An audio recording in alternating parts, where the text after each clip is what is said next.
Well, hello everyone, and welcome to another Goya Mentorship Show interview in conjunction with Landed for Success and our incredible business community filled with entrepreneurs from all over the world. And today we have the distinct privilege of interviewing out of Orange County, California, Mr. Jeff Hatchock and his business partner Cap. And Jeff today is going to share with you who he is, what he's been up to, what he's currently involved with, his current project.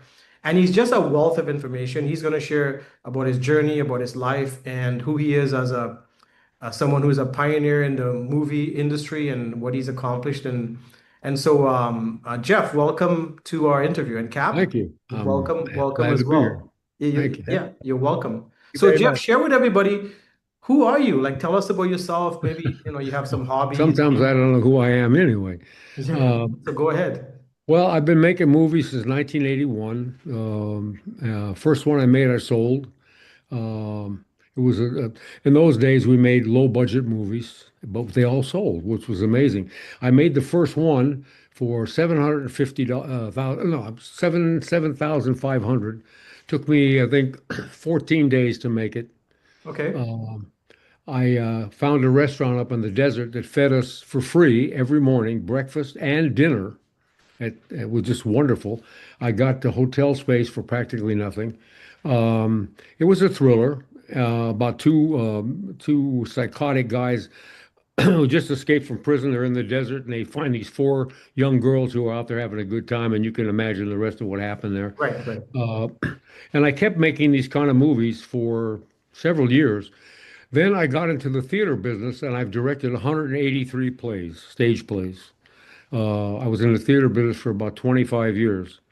Um, in between that, in different times, I made several other movies, and I have one now on Hulu called The Two Pamelas, which is a thriller.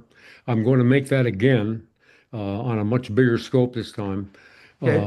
I love things like that. When you have two exam in that one, it's two young kids who've seen this murder, and the murderer knows who they are, and he's stalking them. Okay. So yeah, I want to use that one because it's always got an audience. The minute you got little kids in jeopardy, you have an automatic audience, and that's what I like to do. And it's a real thriller. Um, I wrote this script, believe it or not, in 1990, and it was called The Cisco Kid. I got a call from a friend of mine. He said, "Get over to the agency." That's what it was called. It was on Santa Monica Boulevard. They want to talk to you about your script. So at that time, my partner was Natalie Wood's sister, and she and I fled over there, went over there, and we were introduced to this young guy. He's not the owner, but he was a young guy. He was going to be our direct producer. And he says, "Yeah, we like the script a lot. We want to talk to you about doing it." And I said, "Great." And then the owner came in, and the owner was a friend of Natalie's sister, Lana. And he told her, "Lana," he says, "you can't use the name the Cisco Kid unless you get the okay from Doubleday Publishing because they own all the rights to those books on the Cisco Kid." He said, "Give him a call." Well, she called him the next day, and they had just given the rights to Jimmy Smits and Cheech Marin for that abysmal Western that was on TV called The Cisco Kid, a piece of junk. And then, as we were going out the door, the young guy that was telling us, he says, "Oh, next time we talk, they signed us to a 2-year contract that same day.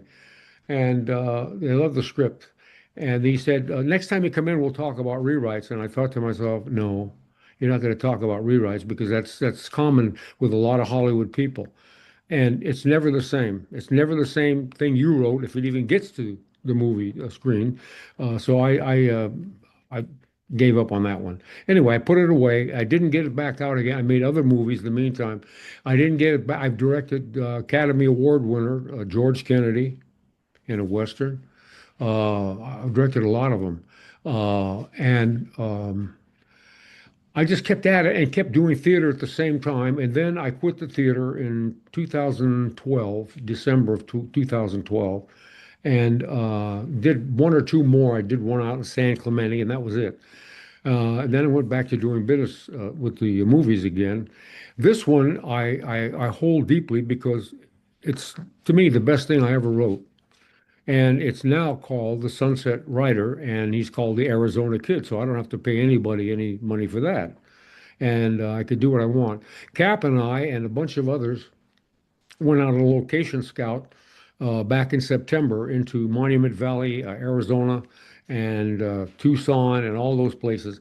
Found these phenomenally spectacular. In fact, I'm going to show you some photos in a minute to film this thing because to me and to all the old time directors from where I learned, the scenery is another character. And whatever the action is played against is very important. And there's no place on earth that makes a better Western scenery than Monument Valley. And of course, the greatest director of all time, the six-time Academy Award winner, John Ford, made all of his Westerns, almost all of them, there in Monument Valley. He used the Navajo Indians, which we're going to do. They're going to play Apache Indians for us, and they're just gung-ho as could possibly be. Cap arranged a whole bunch of people for us when we went back in September and had a meeting with all of the crew that were going to be there. We have uh, it's a small crew compared to a lot of them, but it's only the certain people that we need. We don't need anybody else except these people. We don't want to overload anything. If we need any kinds of people to run errands and stuff, we'll hire Navajo kids to do that on the reservation there. That makes us stand in good shape with them, and it's also good for them too. And we'll set up our whole system there and in Tucson, housing and getting the food and all those kinds of things. That's not going to be a problem for us. And I want the Navajos to eat with us too, because they're part of what we're going to be doing. I think it's great business. I want to do another Western there. Next one will be with Kurt Russell and his wife. They're going to play the leading people in that one, and that's called Red Moon Rising. It's another Western, but it takes place in 1910 in the desert in Los Angeles. And it's really a phenomenal story. And so we have these locations that we found, and I want to just discuss with you real quick what this film has that other films don't have today. First of all, Hollywood is in a dearth of lousy movies. They have been for over a decade. Everything was woke and it all bombed. Everything on the screen that was woke bombed. They didn't care. They kept going, Disney particularly, and it's hurt them tremendously. Uh, when I was a kid growing up, even adults at that time, they love Westerns. They're my favorite of all Westerns. I like doing Westerns and film noirs the most.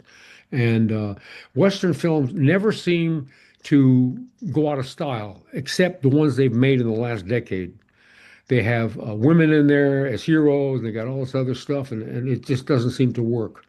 What people are looking for is something that has no nudity, no four-letter words, all good characters, a lot of action, a good story. That's important. And heart.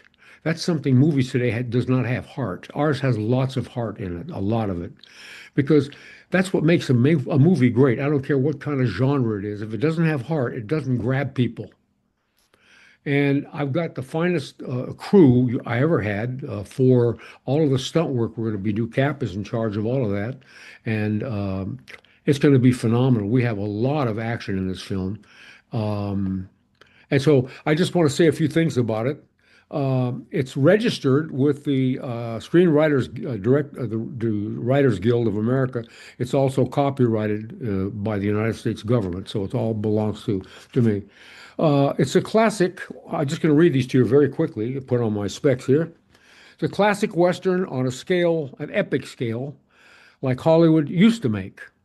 A picture for the whole family, not no nudity, no four-letter words, nothing.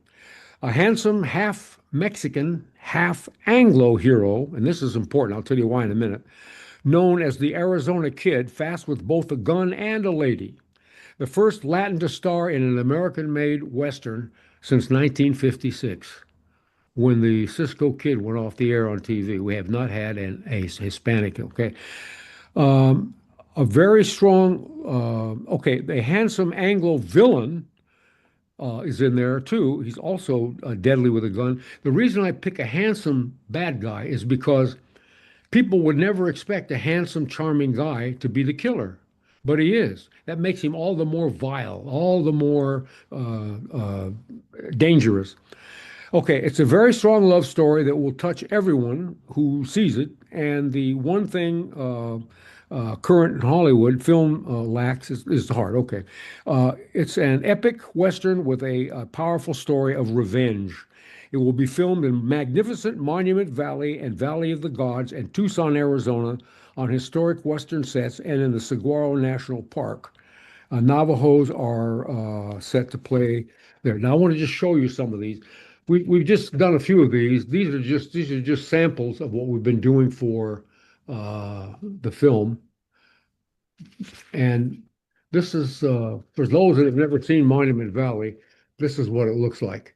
This is where the opening scene of the picture will be. You see that those three mesas out there?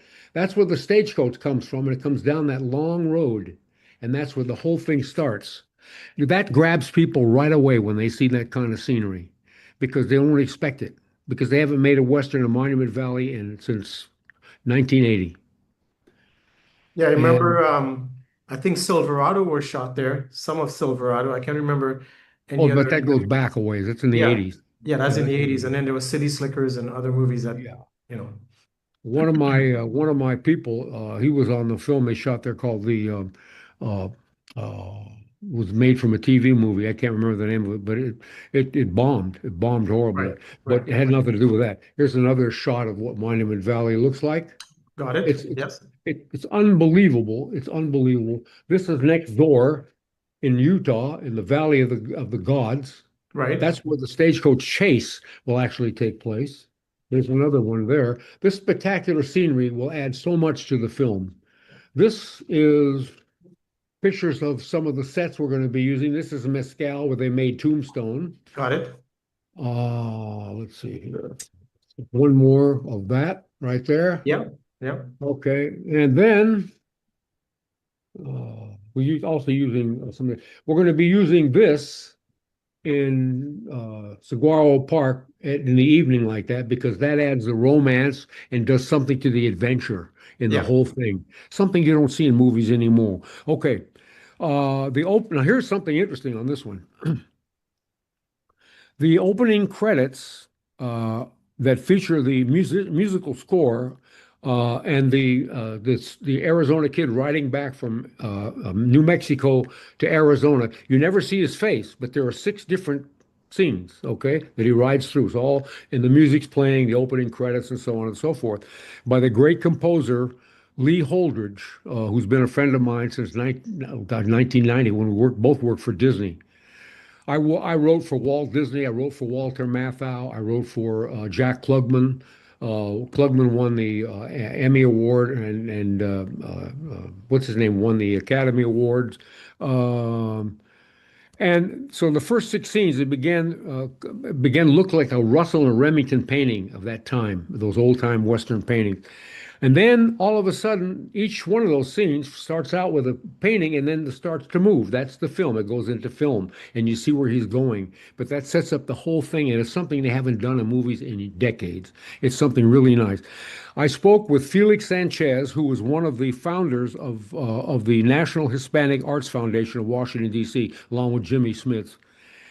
And he told me that if they liked the picture and because it has a Hispanic hero, they would give us access to all of their social media, which I think I told you, which is enormous. That's enormous. By the way, the current Hispanic movie-going audience is 27% and growing, which is the biggest of all. And growing with a Hispanic hero, they're all going to come out there. And having grown up in East Los Angeles, a lot of Hispanic friends, and all of them families go together. It's a huge audience. Also on TV, they'll watch it time and time again. Now, here's this one. The investor, producer, distributor division. Okay, this is standard, and I have my attorney write it up, but we can always make whatever we need to do. 35% to the distributor, with a cap on just how much they are allowed to spend for advertising and things like that. You got to have a cap on it because if you don't, they'll go all nuts. Then the first money to come in, the investor gets their money back, all of it, every penny. And then The investor and the film company split 50-50 for the rest of humanity, however long it lasts. And that's pretty damn good. That's really good. And It's what is the honest. investment amount you're looking for, Jeff? 7 million. Seven. Okay. 7 million, yes. Okay. Once the budget, in this case, 7 million, is in the bank, the production company in that case, uh, Double Barrel Entertainment, Productions, yeah, Productions, LLC, they go into pre-production for about approximately 4 weeks, a month, before we begin filming on a 7 week schedule. Meanwhile, we will be going after a distributor, actually one for America and Canada, and another one for foreign sales. Okay. And what is your timeline for all of this? Like, when do you want this I'm to, sorry, say that again. what is your timeline that you want the 7 million in? Soon as we get the financing. Now, the other thing we did, my agent told us if you put some money in the bank now, you Hmm. go after these actors that you want, the other big actors that we want. We want one to play the kid, one to play the killer. Got Okay. it. And so you have to do that. We do have that in the bank now. That was borrowed. We have it, but it's there. Okay. And so now we can go after what we'd like to get. Our first choice would be uh, Rob Lowe, who's Okay. a handsome young guy. Well, he's 60 years old, but he looks like he's 20, Yeah, to yeah. play the killer, because you would never expect him to be a murderer. He could do a hell of a job, but he's never played that kind of a role before, and no one would ever expect it. And for the Arizona Kid, there's an actor who's a Hispanic actor, very well-known actor. He would love to play it, and my daughter heard him speaking on TV saying he would love to play uh, a character, a bad guy, or a hero in an American-made movie, which he hasn't done yet. So this is right up his alley. Got So it. he's Okay. another guy we're going to contact as well. So that's what I have to say about that kind of stuff, and it's um, it's something that I put on the shelf for quite a while because I was adding this to it and adding that to it, and it's something I'm everybody that's read it, including you liked it too, and some of the people have just gone crazy over it. So I know we got something here. It's different, and that's why it'll do well. And I don't want it to go into streaming right away. I want it to go to theaters first. I'll tell you why. Theaters need to be brought back up again. The reason there's a lot of theaters going out of business or whatever is because of the stuff they were sending out there. It was garbage. And we get a Western like this in there, and if it's advertised the right way, oh, you'll see it pack the theater. And then after it's been in the theater for 3 weeks or more, then we can go to streaming because it's going to get the greatest amount of its money at the theater when people go to see it. If it's the hit, I'm damn positive it's going to be that way. It's going to make a lot of money. There hasn't been a Western like this in decades. It's Yeah, not there. yeah, yeah. I can agree. And the thing is, with Landed for Success, because we also run NIF, the Niagara International Film Festival, is coming up in June 5th, 6th, and 7th. I highly recommend that both of you come down for that as well. And Mhm. enjoy Niagara Falls, bring the wives, bring the family. Mhm. We have a lot of movie makers, filmmakers, documentary makers. We have investors that go through there looking for projects to invest their money into. Now that you're a VIP member with Landed for Success as well, I've Yeah. already started talking to people about you. Mhm. So I know on Mhm. Friday we have an interview, Zoom at 10 a.m. your time with Yes. Dr. Lester Bailey with Echoes Right. TV and Mandatorium. And Mhm. he's big into movies and he's he's not part of Hollywood. So he's working with people to produce movies outside of Hollywood because again, some Good. of the Yeah. same things you mentioned today that it's becoming a horrible platform over there. I It mean, is. to the point where a lot of movies are being made in Vancouver now, and I used to live in Vancouver, and I was involved a bit in Superman, Man of Steel, Hmm. and went to the VIP party and stuff like that, and really got to uh, understand how Vancouver, British Columbia, is now Hmm. become like the Hollywood of Canada because they film like Revenant. with Leonardo DiCaprio, and anything to do with scenery like that. X-Files is filmed there, one of my Yeah. favorite series of all time. A lot of X-Files is filmed in Breezy, and so um, I really understand where you're coming from, Jeff. And what I would like to do is I would like to get you in front of the right people Hmm. because there are people out there who want to bring the Western genre back, like how you're That's speaking, great. but That's great. I need to connect you with them because they don't know you exist, right? Hmm. Hmm.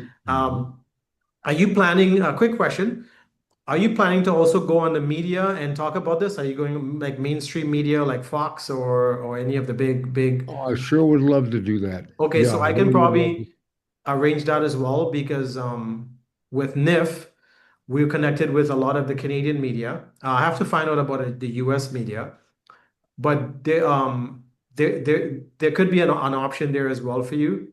So I'm glad we're doing this interview because I'm going to have this interview sent off to some key people to watch Hmm. and then put them in touch with you who are connected with that. We also deal with the mayor of Niagara Falls, Mr. Jim Diodati. So Jim has connections as well to the media. And it's too bad some of this is not going to be filmed in Canada, but that's okay because there are also grants right now that the Canadian government is putting out for movies where they'll give you half the money. So I can also put you in touch with those people as well if you want to have a conversation with them because I don't know if any aspect of the movie will Hmm. be filmed in Canada. Um, and I don't know the stipulation for receiving the grant, if they will give it to 100% US created movie. So Hmm. let me talk to those people. I'm going to send this interview to them as well and put them in touch with you. But thank you for taking the time today to share this. Anything else you want to cover before we end the interview or mention or Yeah, Cap? I Anything you want to say? Can I say something? Go ahead. we're, Yes. we're bringing a Yeah. Cap wants to say something too. Yeah, go Cap. ahead. Yeah. Uh, just a little bit about me. You can see the cowboy hat. I've been a cowboy all my life. I rodeoed professionally. I was eighth in the world. Went to the national finals. I was a Marlboro man in the 80s. I've been in the picture business for 35 years as a stuntman, actor, second unit director, and just finished directing my first film, a Western that's on Amazon Prime right now. But I want to say that I have worked with so many great actors, directors, Spielberg, Terrence Malick, James Cameron.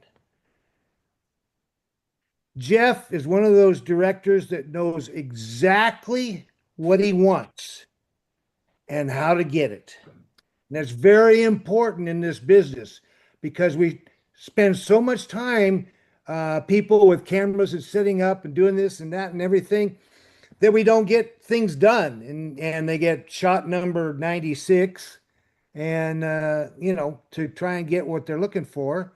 um, Jeff knows what he's looking for and very competent, very very competent, Well, and I he's a he, he's a guy get off your ass.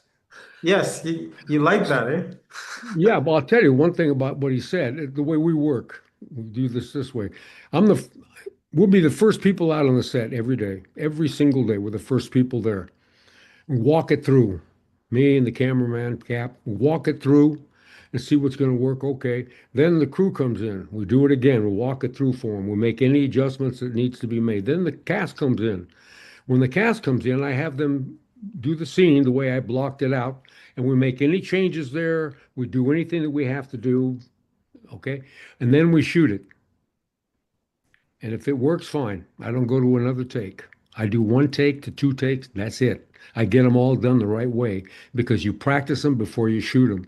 And once you shoot them down, we're also going to use a video assist so that if there's anything that we didn't catch when the scene was done, for example, maybe the car in the distance, I'm just saying that, I don't know, we can reshoot it. I'm also taking a film editor with me every night. He's going to be up there with us on location. So every night after we've had dinner, we're going to go up there and start editing the stuff that we shot that day. And that also is important because if you see something there, then you can always go back and redo it, but we won't. But we get that done. By the time we leave location, most of the film will be done. so I don't have a whole bunch of time with an editor in post-production. Somewhat, but not a lot. I do it there on the scene. The only thing I would use in a laboratory is doing sound effects and doing all the other things you need to put on the music and so on and so forth. But when you start having to have editors and all that, it starts running into a lot of money. We do it ourselves. I know what I want. I'd rather edit it myself than anybody touch it, you know? I don't want that to happen. And so I get it all done while we're there on location. And so when we go into town, when we're done, after we finish, we're going to be filming in Monument Valley, and then Utah. And that's in Utah and Arizona. We'll get a 25% tax write-off in both Utah and in Arizona, which is great. It's really great. And so this is something that's fantastic for us. And they're both right to work states, which means that we can get a non-union crew, which is fine. We have some of the best people in the world: Tara Tovarek, Cap, Tommy, our stunt coordinator, some of the best, very best people we've ever had. Okay. And this is going to be some kind of a big.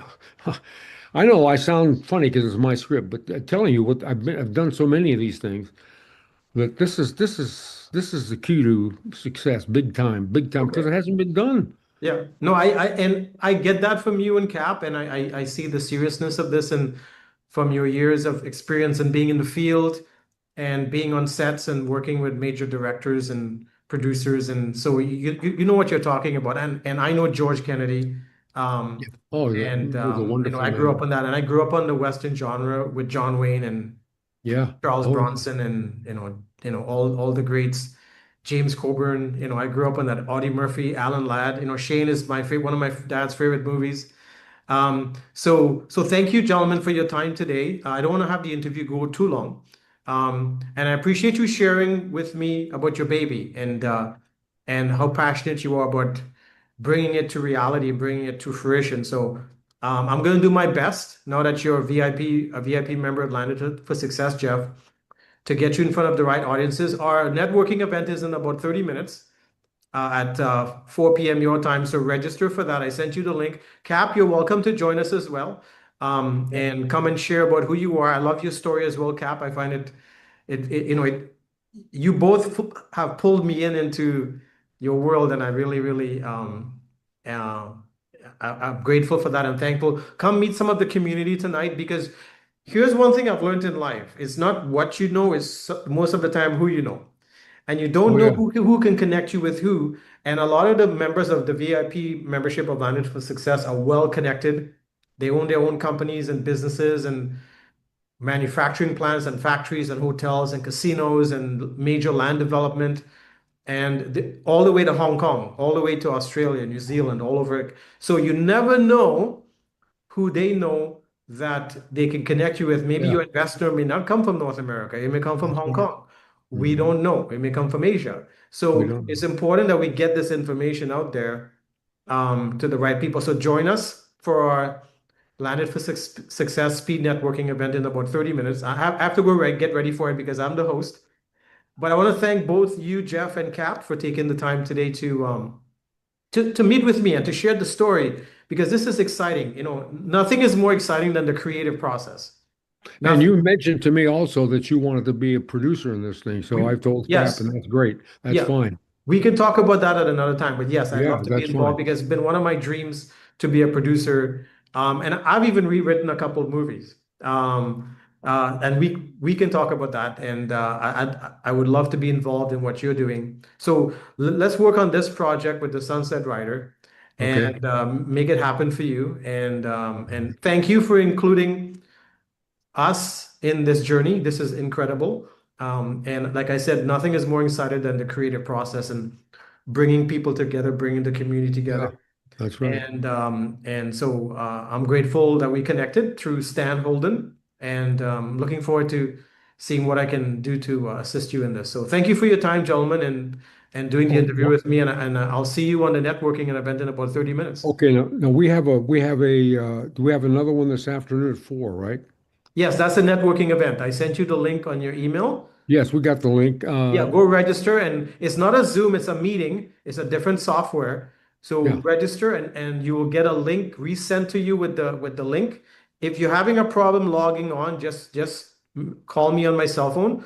But you can log on a few minutes early before 4 p.m. if you have any technical You difficulties. know what? Let me get your number here. I got to get a pen. Hold on a second. Let me get a pen here. I got one right here. Sure, no problem. I called you on it about 30 minutes ago as well. So And what is your number again? 647, 647 yeah, 794, 794 yeah, 0468. 0468. 68. It's the same Okay. number I've been calling you on your phone, on your cell phone. Yeah. Okay. Okay. I And I'll will, see. and I'll have my wife send the thing to Cap. Yes, Right there. and So make he'll sure have and it to you. register. We like to start on time at 4 p.m. your time. So, but don't stress if you get on a couple of minutes late. That's no problem. Okay, will Oh, do. okay, gentlemen. Thank you so much. You're welcome. Thank you. Nice to meet you, Cap.